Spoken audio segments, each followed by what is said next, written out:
வணக்கம் நண்பர்களே. இந்த முருங்கை மரத்தில் வந்து கம்பளி பூச்சி வந்ததுன்னா எல்லாருக்கும் அது பெரிய தொல்லை, எல்லாருக்குமே தெரியும். ஸ்கின் அலர்ஜி வந்துடும், தடிப்பாயிரும். அதனாலே நிறைய பேர் வந்து முருங்கை மரம் வைக்கிறதில்ல.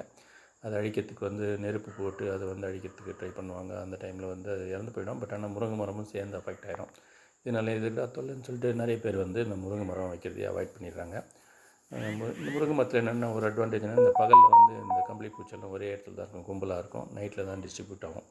இல்லை பகலில் வந்து நம்ம இது வந்து அழிச்சிடலாம். அதுக்கு வந்து என்ன பண்ணணும்னா, நம்ம ஒரு சோப் சொல்யூஷன் தண்ணியில் வந்து சோப் பவுடர் போட்டு நம்ம ஒரு சொல்யூஷனை வந்து ரெடி பண்ணிக்கலாம். அந்த கம்பளி பூச்சி எங்கே இருக்குதோ அந்த இடத்துல வந்து அந்த சோப் சொல்யூஷனை ஊற்றிட்டோம்னா அந்த கம்பளி பூச்சியெல்லாம் அப்படியே இறந்து போகுது. இதை வந்து நான் பல வருடங்களாக ஃபாலோ பண்ணிகிட்ருக்கேன்.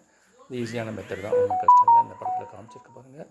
தேவைப்பட்டால் நீங்கள் வந்து க்ளவுஸ் போட்டுக்கிட்டு கண்ணுக்கு வந்து காகல்ஸ் கூட போட்டுட்டு இந்த வேலையை பண்ணிடலாம்.